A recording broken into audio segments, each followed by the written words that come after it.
nós vamos começar, então, o estudo da tutela jurisdicional executiva. A disciplina me parece mais adequadamente compreendida dessa forma: tutela jurisdicional executiva. A modalidade, portanto, da atividade jurisdicional que o Estado desempenha na modalidade executiva. Então nós falaremos sobre execução. Como lhes disse, é muito comum que se associe essa disciplina ao processo de execução. Essa questão de se falar em processo de execução já é uma visão enraizada no nosso sistema, mas nós precisamos entender bem, do ponto de vista processual, da evolução do processo, um fenômeno que é o do sincretismo processual, que eu fiz menção no encontro passado, é o processo sincrético. Mas, de todo modo, mesmo que não seja um processo só de execução, um processo de execução, como é o caso do processo sincrético, nós veremos aqui, de todo modo, nele se desenvolve, a partir de um certo momento, a atividade executiva. Então, o que nós estamos aqui a analisar é a execução lato sensu, né? A modalidade executiva da tutela jurisdicional. Nós vamos começar pelo que se pode chamar de teoria geral da execução, noções dogmáticas, conceituais a respeito da execução, e aí depois nós passaremos para os procedimentos executivos, onde veremos, portanto, considerações mais práticas, empíricas, da sucessão dos atos executivos. Tá? Dentro da teoria geral da execução, como tratamos... muito bem, Wagner, muito obrigado. Gravar a aula, acabei de gravar, acabei de começar a gravação. Muito obrigado, Wagner. E aí, pessoal, vamos todos atuar nesse sentido aí, tá? Infelizmente, eu ia esquecendo agora, o Wagner me lembrou. O primeiro tópico dentro da teoria geral da execução são considerações terminológicas, mas que vão nos levar a falar desse movimento do sincretismo processual, como eu já mais de uma oportunidade falei com vocês. Então vamos lá. Vamos tratar aqui de considerações terminológicas, especialmente associada a isso que eu vou colocar ali no chat para vocês, processo de execução. Vamos entender tecnicamente, corretamente, se estamos diante de um processo de execução ou não, ou de um outro fenômeno. Pois bem, processo de execução, meus amigos, é uma terminologia que nos leva a concluir diretamente que a jurisdição prestada nesse processo, ela é uma jurisdição executiva, tão somente. Eu preciso que os senhores se lembrem que na teoria geral do processo, nós nos dedicamos ao estudo de 3 institutos. Eu vou tentar abrir aqui, eu não sei bem como é que vai funcionar. Agora eu fiquei em dúvida. Deixa eu ver se eu consigo operacionalizar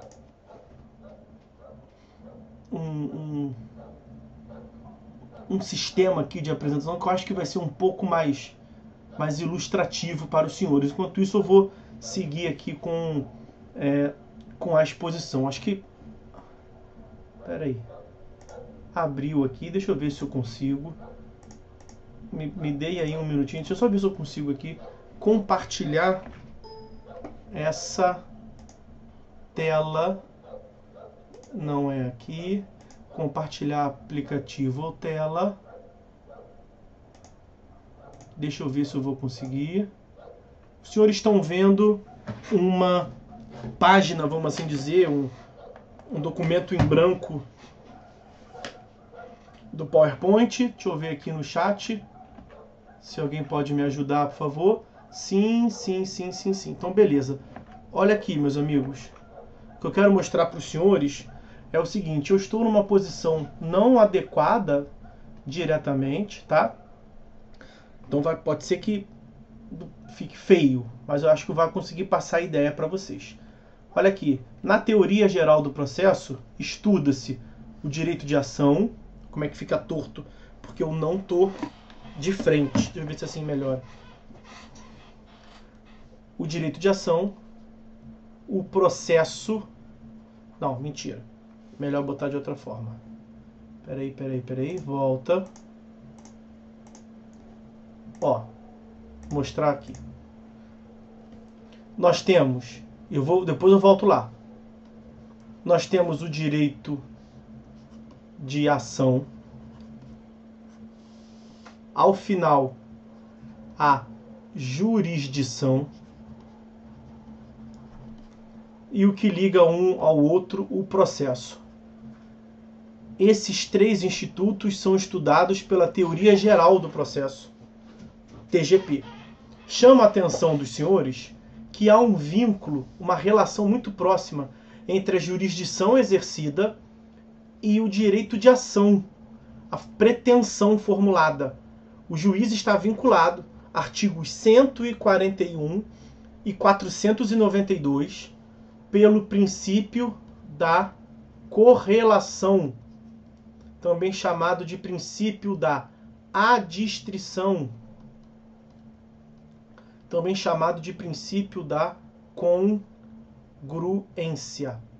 É por meio desse princípio, artigos 141 e 492 do CPC, por meio desse dispositivo que nós podemos falar nos vícios da sentença citra petita, extra petita ou ultra petita, porque o juiz está vinculado ao julgar aquilo que foi pedido. Não sei se os senhores se lembram, um dos elementos da ação é justamente o pedido, né?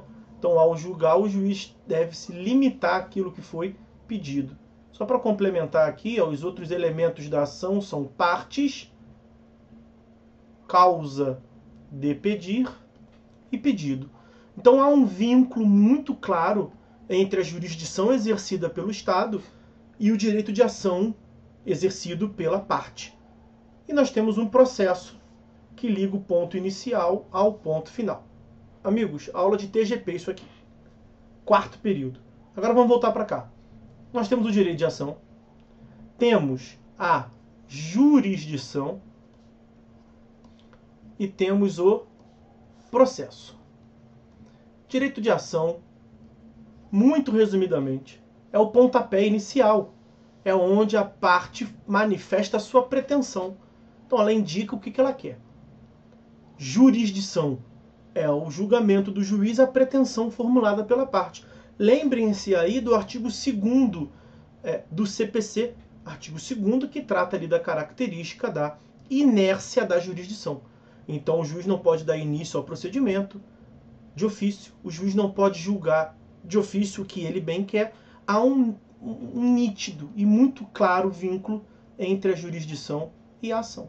E o processo é um instrumento, como nós vimos lá atrás, que liga um ao outro. Bom, existem três clássicos, três grandes estruturas nesse quadro aqui, por isso que eu vim aqui. Isso não vai ser, toda aula não vai acontecer isso não, tá? Existem três espécies de pretensão que podem ser formuladas, o que nos leva a três espécies de jurisdição que pode ser exercida, e nós tínhamos, e é aqui que vamos chegar, nós tínhamos três espécies clássicas de processo. Então, a ação poderia ser cognitiva, a jurisdição, ela era uma jurisdição cognitiva, e o processo era o processo de conhecimento.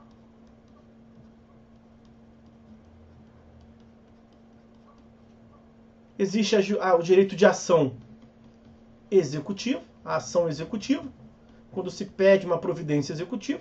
A jurisdição executiva, o juiz vai julgar se vai praticar os atos executivos ou não. E tinha um processo de execução. Percebam que é nesse ponto aqui que nós estamos investigando. se nós podemos falar em um processo que seja puramente de execução ou não. Direito de ação. Nós temos uma ação cautelar, quando se solicita, se reivindica, se pede uma prestação cautelar, uma proteção ao processo. A jurisdição pode ser também cautelar. E aí nós tínhamos o processo cautelar. Veja que do ponto de vista, vamos assim dizer, estrutural, do ponto de vista dogmático, né? Vou interromper aqui para eu voltar. Vejam se eu vou aparecer para os senhores aí, sim ou não, depois eu volto lá. Estou de volta aí, eu acho, né? Estou de volta aí. Então vamos aprendendo, então estou aí. Depois eu volto lá. O bom de eu preferi usar aquele meu slide com essa minha mesa digitalizadora aqui, porque fica salvo lá. O quadro branco aqui do nosso aplicativo, a ideia é muito boa, mas aí depois ele sai, o que estava escrito lá. Então olha só, nós tínhamos aquele quadro tripartite, com 3 colunas, 3 linhas, e vejam, era conhecimento, conhecimento, conhecimento, execução, execução, execução, cautelar, cautelar, cautelar. Do ponto de vista dogmático, no plano das ideias, estava tudo muito bem esquematizado, cientificamente era perfeito. O grande problema que nós tínhamos ali era um problema prático. Por que o problema prático? Porque quando a parte vai a juízo, e falamos disso na aula passada, quando a parte vai a juízo, ela não está preocupada em saber se ela tem razão ou não. Toda parte tem certeza que tem razão. Na verdade, claro que ela quer isso, mas isso ela quer indiretamente, né? Ela quer uma afirmação judicial, uma decisão judicial, mas aquilo é indiretamente, porque na verdade o que ela quer são os efeitos práticos da decisão. Então quando a parte procura no escritório e fala assim, ó, o cara avançou o sinal, bateu no meu carro, não me pagou, eu quero que você vá a juízo, eu quero dinheiro no bolso. Quero ser ressarcido do dano que ele me causou. Mas como é que era no sistema anterior? Para que o juiz exercesse uma tutela cognitiva, que é essa declaração, a afirmação de quem tem razão, a quem assiste o direito, ele tinha que tomar conhecimento dos fatos, ele tinha que tomar conhecimento das provas, né? Os elementos da cognição são esses, né? Alegações e provas, para que ao final ele possa julgar e veja quem tem razão. Isso na tutela cognitiva, direito de ação cognitivo, a jurisdição cognitiva, um processo que era de conhecimento. E por que podíamos falar um processo de conhecimento? Porque do começo ao fim, o que se prestava naquele processo era apenas cognição. Ele era essencialmente, não digo apenas, mas ele era essencialmente cognitivo. Poderia ter uma providência ou outra que fosse executiva. Quando que nós poderíamos ter uma providência ou outra executiva, mas não desnutaria, não retiraria a sua primazia cognitiva? Vejam, quando o juiz concede uma tutela de urgência, pode ser necessário implementar do ponto de vista prático.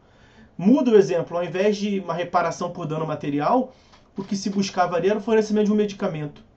O juiz determina, tem que dar o medicamento, por uma tutela provisória de urgência. E se o Estado não cumpre, o juiz vai fazer os atos executivos.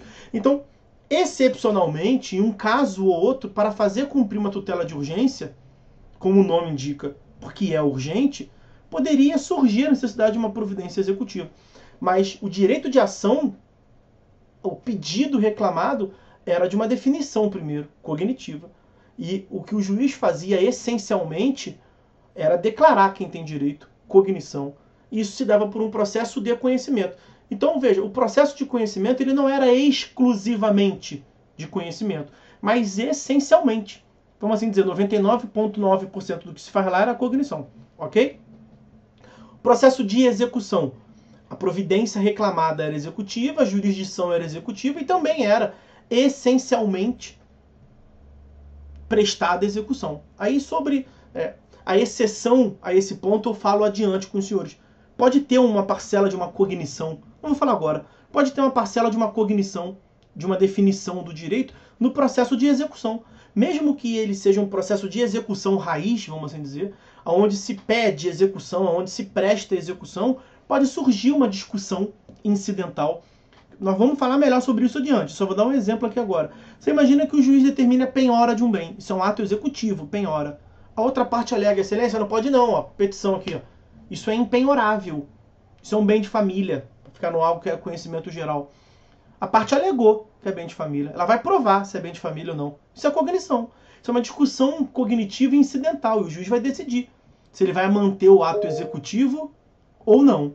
Mas essencialmente, no que sempre se chamou, eu vi que levantaram a mão aí, no que sempre se chamou de processo de execução, nós tínhamos também 99,9% de atos executivos.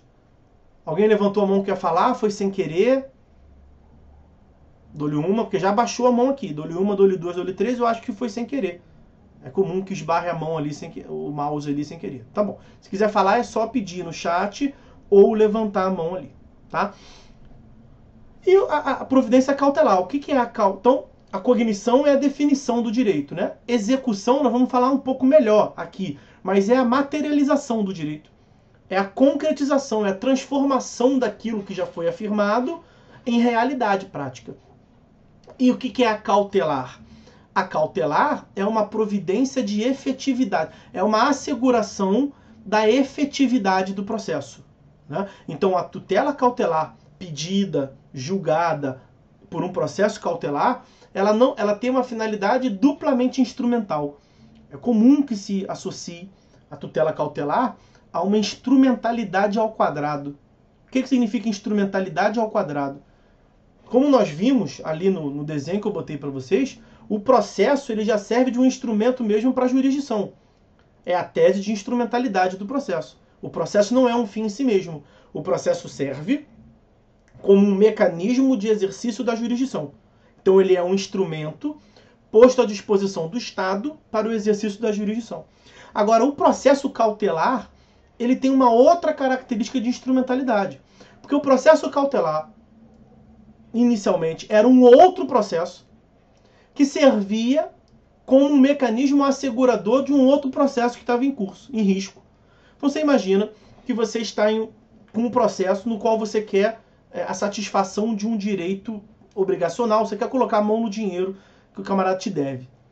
No curso daquele processo, ele começa a alienar os seus bens.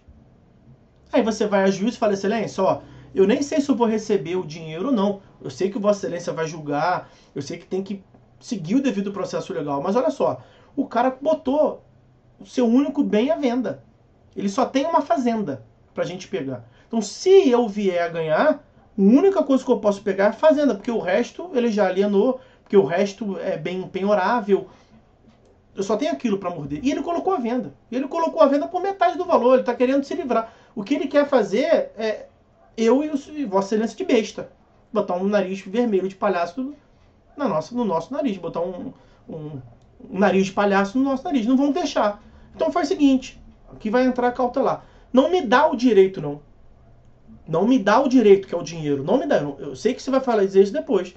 Mas por hora, impeça ele de alienar. Então determine a indisponibilidade do bem dele. Se o juiz acolher essa sua providência, essa providência de não deixar a alienação se dá como um instrumento para eventual vitória sua. Então perceba como é que isso é uma instrumentalidade ao quadrado. Uma dupla natureza instrumental. O processo já serve de instrumento para a jurisdição. E a cautelar serve de instrumento para o processo. A cautelar, portanto, visa a efetividade do processo.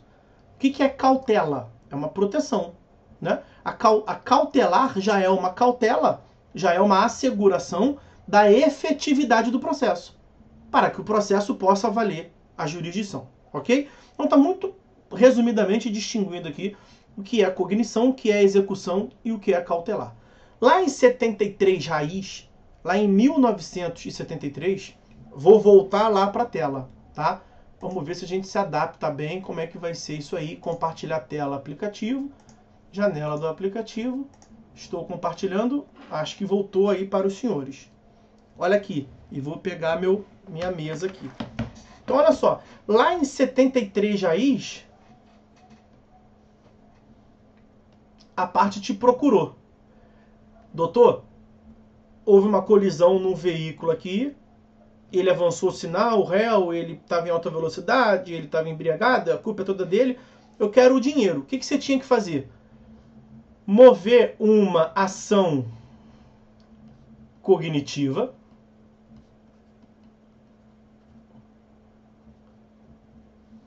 para que ao final o juiz prestasse uma jurisdição cognitiva, e isso se dava por meio de um processo de conhecimento. E por que se podia falar em processo de conhecimento e sempre se falou e isso se tornou enraizado no nosso direito? Porque tudo girava em torno da sua pretensão cognitiva de definição do direito, né? Cognição é definição. É quando o juiz julga procedente pedido, está definindo quem tem razão. Definição ou certificação, é comum também se falar em certificação do direito, quando se elimina dúvidas. Pois bem, o juiz vai prestar cognição e isso se dá. Processo de conhecimento vem de cognição. Conhecimento vem da atividade que se desenvolve, que é a atividade cognitiva. Aí no final, o juiz julgamento de integral procedência. Ganhou tudo. Condenou o réu a ressarcir o prejuízo do autor, sei lá, vamos supor aí, 15 mil reais. Aí tu liga pro teu cliente, lá em 70... Volto a dizer, isso aqui é no cenário do CPC de 73, tá? 73 raiz, lá em 1973, década de 80, 90, enfim. Ó, ganhamos a ação. Acabou. Transitou em julgado. Agora não tem mais o que fazer. Doutor, tem certeza? Tem, acabou. Agora ganhamos. Acabou. Não, é finito. Não tem mais o que fazer. O que a parte com razão fazia? Te provocava, você transferir o dinheiro para ela. Então, quanto é que deu? 15 mil reais. Então, eu vou te passar o número da minha conta, doutor. O senhor transfere para mim. Não. Peraí, calma. Nós só ganhamos. Não botamos dinheiro no bolso. Ué? Então, o que nós fizemos aqui? Eu paguei custas, paguei honorários para o senhor. O que houve? Não, o juiz falou que você tem razão. Só. Ah, mas que eu tenho razão, eu sei desde o começo, pô. Eu quero dinheiro, cadê? Não, para pedir o dinheiro é o seguinte. Vamos ver se ele vai cumprir a sentença. Porque se ele não cumprir, nós temos que forçar o cumprimento. Ah, é, doutor? Fala mais sobre isso. Temos que forçar o cumprimento pedindo uma providência executiva do Estado. Ah, é, doutor? E como é que funciona isso? Funciona que nós vamos mover uma outra ação. Agora uma ação executiva. Para que ao final o juiz preste novamente jurisdição, mas dessa vez não para dizer quem tem razão. Ele já disse, agora uma jurisdição executiva. Atos executivos, atos de materialização do que ele já afirmou. Só que isso, deixa eu te falar uma coisa, isso se dará por meio de um outro processo. Um processo de execução. Porque o que nós queremos é execução, o juiz vai se pronunciar sobre execução, essencialmente, é um processo de execução. Mas olha só, não é o mesmo processo não, tá? É um outro processo.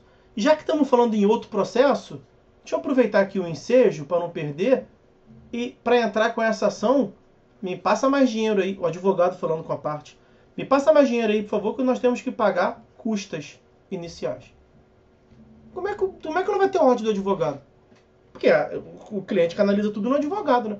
Claro que o advogado está seguindo a lei, mas tinha que pagar custas. O cara já pagou custas aqui, sofreu um dano, pagou custas iniciais ali, deve ter pago honorários contratuais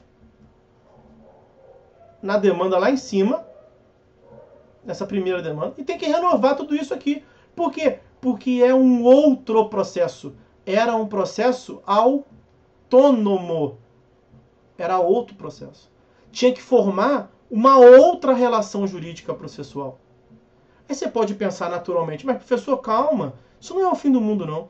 Porque nessa sentença aqui de procedência, o juiz deu o dano dele de 15 mil, mais os honorários, mais as custas. São as parcelas anexas da sentença. Mas, meu amigo, ele não pagou ainda. Se você está executando, é justamente porque o dinheiro ainda não foi para a sua conta. Isso aqui, o dinheiro transformado para conta, pegar essa brincadeira aqui, ó, as 15 pila, somar com outro dano que você teve, e isso entrar na sua conta, ou vem voluntariamente por um réu maravilhoso que se procura, um réu que cumpre a sentença, ou você busca a execução. E volto a dizer, para buscar a execução, você precisava de um outro processo. Um processo, portanto, autônomo. Vimos um pequeno problema. De pequeno não tinha nada, isso era gravíssimo. Mas era uma questão prática. Se o cara tivesse JG, isso até seria solucionado, né? Ele não teria pago custos lá em cima, não pagaria custos aqui embaixo. Isso seria solucionado. Mas ele não fugiria de um outro problema. Que era nesse momento aqui, mais ou menos. Ó. Se era um outro processo, o que deveria o Estado promover antes do exercício da jurisdição executiva? Não temos tempo a perder, não dá para ficar nessa dúvida, nesse suspense. Vamos direto à resposta. Citação. O Estado deveria citar o executado, para só depois pensar em meter a mão no dinheiro dele. Princípio do contraditório. Se estamos diante de um outro processo autônomo, agora eu vou partir para as siglas. Se o processo é autônomo, a relação jurídica processual também é autônoma, distinta dessa que se deu aqui em cima. O fato de ter ocorrido a citação da mesma pessoa no processo XYZ de natureza cognitiva não dispensava a nova citação no processo distinto ABC, não mais XYZ. Um outro processo, processo ABC, vou até botar aqui. Ó. Esse aqui era o processo XYZ. Esse aqui era um outro processo, mudava o número mesmo, processo ABC, era um outro processo. A citação de uma não dispensava a citação do outro. E o réu que já foi condenado aqui, o réu que opôs uma infinidade de óbices no tramitar desse processo de conhecimento. E 15 anos depois ele foi condenado a prestar uma obrigação. O que ele fazia?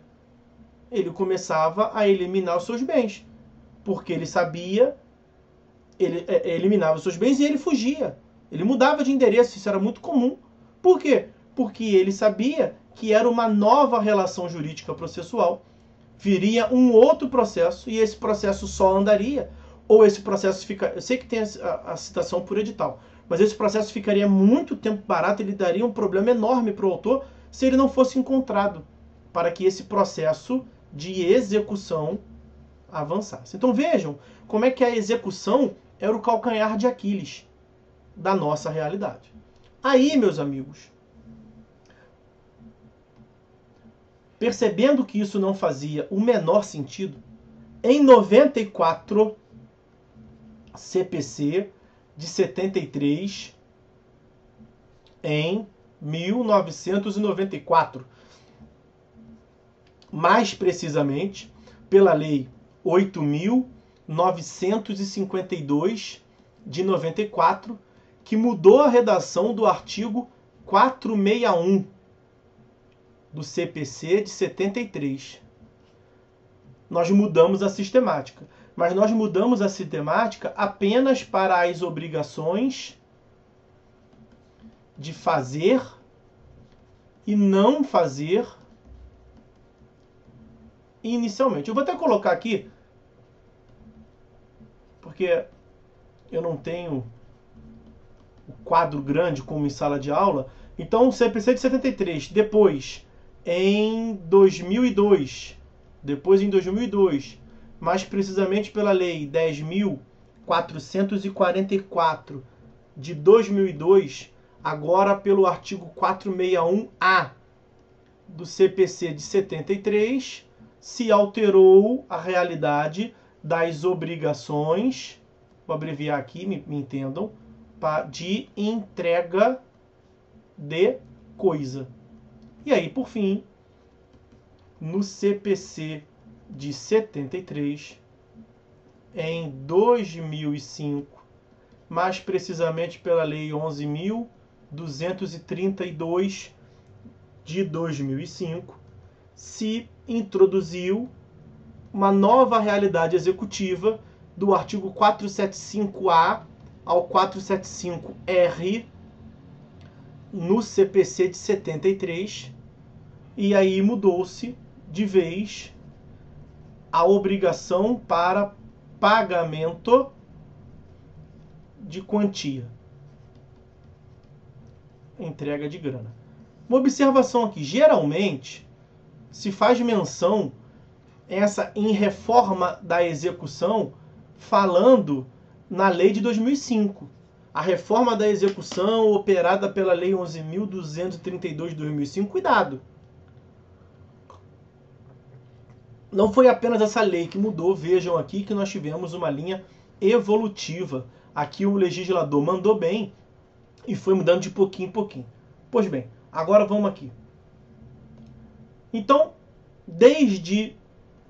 agora eu vou colocar CPC de 73, entre 1994 a 2005 em diante, aí as obrigações, né, dependem. Nós passamos a ter essa realidade aqui, ó. A manifestação do direito de ação, a ação cognitiva, que dava início a um processo. Esse processo se desenvolvia até que ele recebia uma sentença. E se a parte pediu conhecimento, essa sentença era o quê? Era uma sentença cognitiva, pelo princípio da correlação.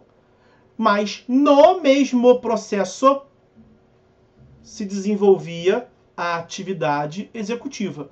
Se o camarada não cumpriu, nós tínhamos aqui um requerimento executivo. Esse requerimento executivo, não tenham dúvidas, era a manifestação do direito de ação, tá? Porque os senhores sabem que o direito de ação, ele não se esgota lá na petição inicial. Eu só coloquei ali requerimento executivo, que ele não era uma petição inicial. Porque a petição inicial dá início a um novo processo. Isso não acontecia aqui, tá? Então, o requerimento executivo que, ao final, ensejaria a prolação de uma nova sentença, a sentença executiva. E aí nós passamos a ter, percebam aqui, uma primeira fase, que era uma fase de conhecimento, uma segunda fase, que era uma fase de execução. E percebam que eu não falei nada sobre processo, porque eram o mesmo processo. Agora é um processo só, e foi esse movimento que se chamou de processo sincrético. Um processo apto a reunir, me perdoem pela insistência e pela obviedade, no mesmo processo, no singular, um processo só, tanto a atividade de conhecimento quanto a atividade de execução. Então, aqueles problemas de novas custas, aquele problema do réu fugir, ele era minorado, porque a citação que se empreendeu aqui na fase de conhecimento, para que o réu pudesse contestar, no Código de 73, o réu era citado para contestar. Se fosse no Código atual, ele é citado para comparecer a uma audiência, né, amigo? A citação que já se deu aqui na fase de conhecimento, ela já serve para a fase de execução. Ou seja, precisamos de uma nova citação aqui e a resposta é não. O processo pode avançar livremente. Ué, professor, mas não vai citar não? Não, não vai citar, porque ele já foi citado. Como assim já foi citado? Agora estamos na execução. Pois é, estamos na execução, mudou a chavinha, mudou a atividade jurisdicional desenvolvida, deixou de ser conhecimento, passou a ser execução, tudo certo. Mas tem um detalhe, no mesmo processo, na mesma relação jurídica de direito processual. Se é a mesma relação jurídica de direito processual, vejam lá o artigo 238 do CPC. Citação é o ato pelo qual o réu, o executado, é integrado ao processo. Então, se já teve a citação aqui, o réu aqui, que agora passa a ser, só uma questão terminológica, né? Passa a ser executado, é o mesmo sujeito. O mesmo condutor do veículo que provocou dano naquele nosso exemplo hipotético lá atrás, ele era réu aqui, passou a ser executado e ele faz parte da relação jurídica processual. Então é pau no burro. Segue o processo. Sem citação, sem novas custas. Isso trouxe, portanto, efetividade à jurisdição. Agora me perdoem aqui. Vou continuar ainda aqui nessa tela. Imagine que nesse momento do processo aqui, ou nesse momento do processo aqui, pouco importa. Imagine que aqui ou aqui surgisse um estado de urgência, um risco grave de efetividade para esse processo, um processo sincrético. E estamos em 73, não mais 73 raiz. Começou a mudança em 94, foi concluída em 2005. Mas você imagina que nesse momento aqui, ou nesse momento aqui, surgisse alguma urgência que justificasse uma providência cautelar. Pode ser nos dois, pode ser só em um dos dois, pouco importa. Mas se nesse momento histórico aqui, que começou em 94, culminou em 2005 com a reforma da execução, tivesse a necessidade de uma providência cautelar a ser requerida pela parte, ação cautelar, pedido cautelar, para que ao final o juiz julgasse se iria ou não conceder por uma jurisdição cautelar aquela providência requisitada, isto aqui, meus amigos, os senhores acham que se dava aonde? Lá em cima naquele mesmo processo ou por meio de um outro processo?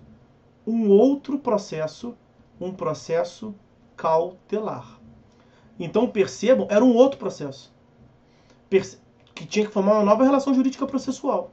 Percebam que essa reforma de 94 a 2005, esse processo sincrético, o sincretismo processual, na sua leitura inicial, ele se preocupou em juntar cognição com execução, juntou, beleza, fase de um, fase do outro, mas como eu costumo dizer, deixou o rabo de fora. Deixou a cautelar de fora, propositadamente. Aqui era uma questão de tubo de ensaio no laboratório, para ver se ia ou não iria dar certo. Hoje em dia, como é que tá? Aí eu vou ser mais breve aqui ainda, não vou nem colocar por completo, né? Então teve manifestação do direito de ação, pediu cognição, ao final teve uma resposta jurisdicional, uma sentença cognitiva, aí no mesmo processo teve um requerimento executivo, e o requerimento executivo é a manifestação do direito de ação, e ao final nós teremos uma sentença executiva no mesmo processo. Como nós vimos, a fase... Eu não estou vendo o chat, porque a minha tela aqui muda, tá? Mas pelo que eu vi, alguém pediu a palavra aí, eu já vou dar. Só terminar aqui. Fase de conhecimento, fase de execução. Essa fase de execução, ela é chamada de cumprimento de sentença, como nós veremos. Cumprimento de sentença. Aí a letra vai ficando cada vez mais feia, porque a pressa é uma droga. O que eu quero mostrar é justamente agora. Surgiu, como eu disse, a necessidade aqui, não foi? Mais ou menos? Mais ou menos aqui da tutela cautelar, nesse processo sincrético, iniciado lá em 94, concluído a lógica em 2005. O que é que o CPC de 2015 disse? Que essa providência cautelar vai se dar incidentalmente nesse processo. Que essa providência cautelar vai se dar incidentalmente nesse processo. Não é mais necessário a formação de um processo cautelar. Nós só não podemos dizer, eu dizia isso porque eu não queria gerar confusão nos senhores. Nós só não podemos dizer que acabou com o processo autônomo cautelar. Então, ó, a questão é, tem necessidade de um processo, para destacar, autônomo, distinto do anterior, portanto, de natureza cautelar? Nessa hipótese aqui, não tem. É incidentalmente, é dentro desse mesmo processo. Mas o processo autônomo cautelar, ele passou a ser, portanto, excepcional. Nós só teremos um processo que é para tratar de cautela nas questões da tutela cautelar requerida em caráter antecedente, como os senhores devem ter visto lá em TGP. Então, a tutela cautelar antecedente, que se daria nesse momento aqui, ó, prévio à petição inicial, né? Prévio à formação do processo. Isso aqui, como não tem processo, o que é uma discussão incidental? Uma discussão que se dá de modo incidente, inserida, incluída num processo em curso. A tutela cautelar antecedente, ela gera um processo que a princípio é ao cautelar, justamente porque não há o processo em curso, tá? Então, para eu encerrar aqui e voltar à tela para atender a dúvida de quem pediu aí, deixa eu só finalizar isso aqui que eu não preciso mais voltar para cá, salvo engano. O que é que nós tivemos aqui? O processo de conhecimento, processo de execução e mesmo o processo cautelar, a estrutura do processo foi modificada, portanto, com aquelas alterações que começou com a Lei 8952 de 94, passou pela Lei 10444 de 2002 e fechou com a Lei 11232 de 2005. Além do processo de conhecimento, do processo de execução, nós passamos a ter um processo que une essas duas fases, que é o processo sincrético. Uma realidade, como eu disse, do legislador reformista no Código de 73. O processo sincrético é o processo que soma, que une essas atividades. E o legislador de 2015, com a ressalva que eu fiz lá atrás do processo cautelar instaurado por uma tutela antecedente, tirando essa hipótese, o legislador de 2015 acabou com um processo autônomo cautelar. Ele agora previu que a tutela cautelar, a jurisdição cautelar, ela é prestada de modo incidente, incidental ao processo em curso. Ok?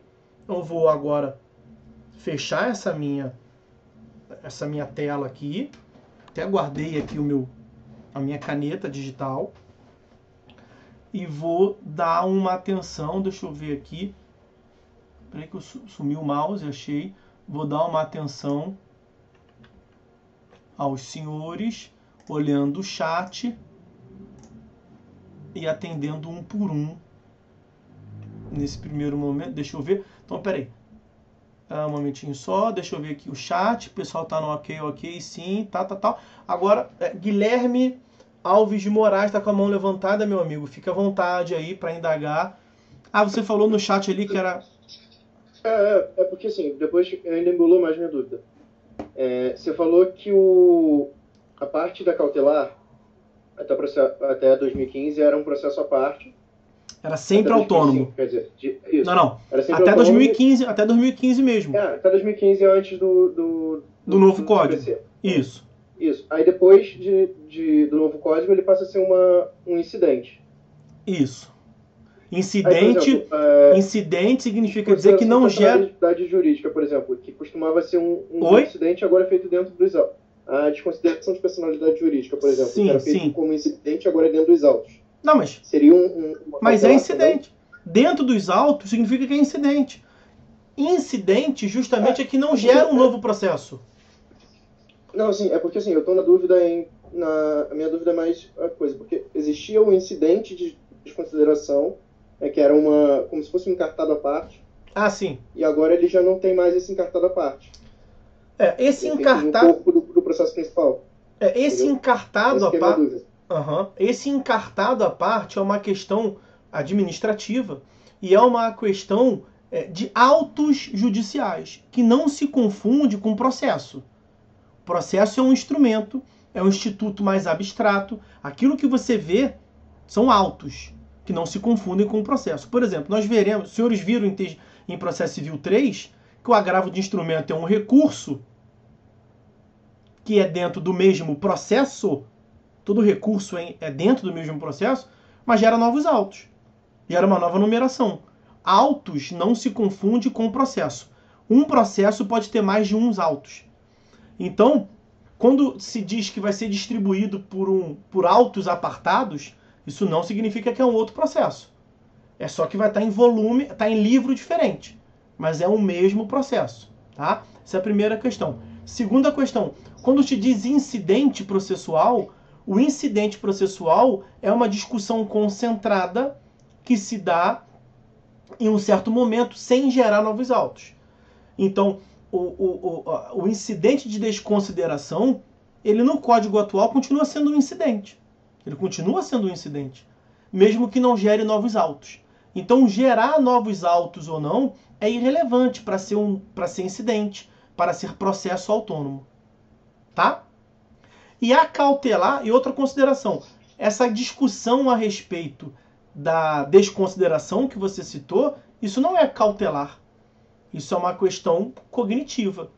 A cautelar é uma providência para assegurar a efetividade do processo. Ok? Seria um impedimento a uma venda de imóvel, por exemplo. Isso. Disponibilidade.